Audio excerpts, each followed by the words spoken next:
తాకట్లో ఉన్న మీ బంగారాన్ని విడిపించి ఆ రోజు ఆన్లైన్ రేటుకి కొంటాం. Sharma gold company.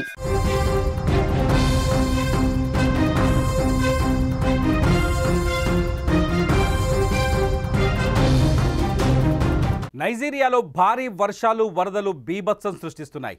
గురువారం నుంచి ఎడతెరిపి లేకుండా కురుస్తున్నాయి. నైజర్ రాష్ట్రంలోని నైజర్ నది ఒడ్డున ఉన్న మోక్వా పట్టణంతో పాటుగా చుట్టుపక్కల ప్రాంతాల్లో కుండపోత వర్షాలు కురుస్తున్నాయి. దీనికి తోడు ఓ భారీ డ్యామ్ కుప్పకూలడంతో పెను ఉపద్రవం ముంచుకొచ్చింది. నిగర్ నది ఉప్పొంగి ప్రవహిస్తోంది. దీంతో పరిస్థితి మరింత దారుణంగా తయారైంది. భారీగా వరద ప్రవాహానికి మోక్వా పట్టణం నీటిలో మునిగిపోయింది. 3000కు పైగా ఇళ్ళు నీటిలో తేలియాడుతున్నాయి. వాహనాలు కొట్టుకుపోయాయి. ఇప్పటివరకు 115 మంది చనిపోయినట్టుగా సమాచారం. వేలాది మంది వరదల్లో గల్లంతయ్యారు. దీంతో మృతుల సంఖ్య భారీగా పెరిగే అవకాశం ఉంది. గల్లంతైన వారి కోసం రెస్క్యూ బృందాలు గాలింపును కొనసాగిస్తున్నాయి. వేలాది మంది ప్రజలు సురక్షిత ప్రాంతాలకి తరలి వెళ్లారు. నైజీరియాకు ఇలాంటి వరదలు కొత్తేమీ కాదు. గతేడాది సెప్టెంబర్లో కూడా ఇలాంటి భయానక వరదల కారణంగా ఆనకట్టలు తెగిపోయి సుమారు 30 మంది ప్రాణాలు కోల్పోయారు. ఆ సమయంలో కూడా లక్షలాది మంది నిరాశ్రయులయ్యారు. 2022లో కూడా ఆ దేశంలో వచ్చిన వరదలకు 14 లక్షల మంది నిరాశ్రయులు కాగా 600 మంది చనిపోయారు.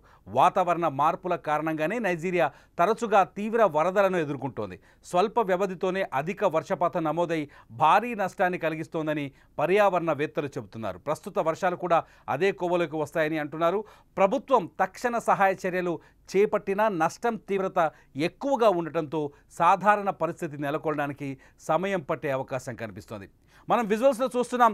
నైజీరియాలో భారీ వరద అంటే డ్యామ్ తెగిపోయిన తర్వాత నీరు ఏ స్థాయిలో ఎంత వేగంగా వస్తుందో మన 2 బాక్సులో చూడొచ్చు. మనం ఒక బాక్సులో వరద వేగాన్ని చూడొచ్చు, మరో బాక్సులో డ్యామ్ తెగిపోయిన సిచ్యువేషన్ చూడొచ్చు. నైజీరియాలో ఇప్పటికే ఈ డ్యామ్ కింద కొన్ని గ్రామాలు ఉన్నాయి. దాదాపు మొక్వా లాంటి పట్టణాలు ఉన్నాయి. మొక్వా పట్టణం పూర్తిగా నీటిలో కొట్టుకుపోయింది. అక్కడ వాహనాలన్నీ నీళ్ళలో తేలిపోయాయి. కొంతవరకు కొన్ని జనాన్ని కూడా చూడొచ్చు. అక్కడ నీటి సముద్రం ఒక రోడ్డు పైన నీరు పొంగి పొర్లుతుంటే అవతలి పక్క నిలబడ్డ జనాన్ని చూడొచ్చు. వీళ్ళంతా ఇప్పుడు ఇల్లు కోల్పోయి నిరాశ్రయులు కనిపిస్తున్నారు. నైజీరియాలో ప్రకృతి ప్రళయ తాండవం చేస్తుందనడానికి ఈ విజువల్సే ప్రత్యక్ష ఉదాహరణ. ఒకసారి సిటీస్లో విజువల్స్ చూస్తే అర్థమవుతుంది. సిటీస్లో మోక్వా సిటీ ఎలా మారిపోయిందో. అక్కడ జనాన్ని చూడొచ్చు. కొట్టుకుపోతున్న కళ్ళ ముందే ఇళ్ళు కొట్టుకుపోతున్నాయి. అట్లాగే అక్కడ ఓ పెట్రోల్ ట్యాంక్, పెట్రోల్ బంక్లో లోపల ఉండే ట్యాంకు బయటికి తేలి కొట్టుకుపోతుంది నీళ్ళలో.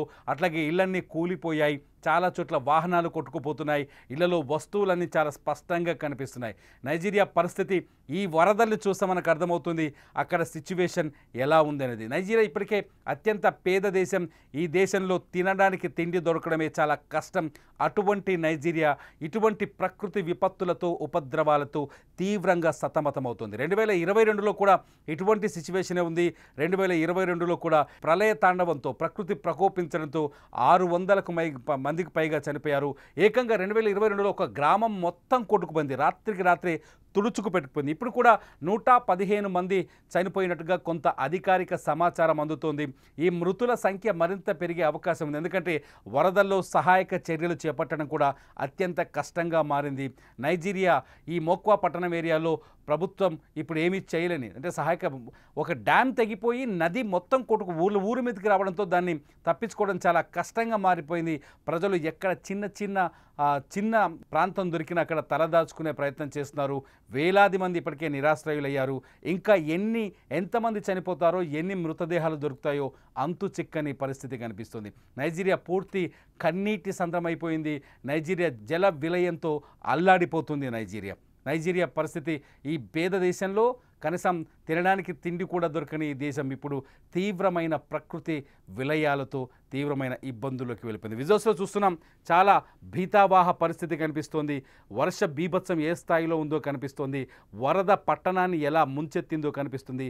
పట్టణంలో వరద వచ్చి ఊరు కొట్టుకుపోతుంటే ఆ వరద నుంచి తప్పించుకొని ఆందోళనతో జనం ఆ వరద గట్టున నిలబడి కన్నీళ్లు కారుస్తున్న దృశ్యాన్ని మనం చూస్తున్నాం. ఇది నైజీరియాలో ప్రస్తుతం మనకు కనిపిస్తున్న వాస్తవ దృశ్యం.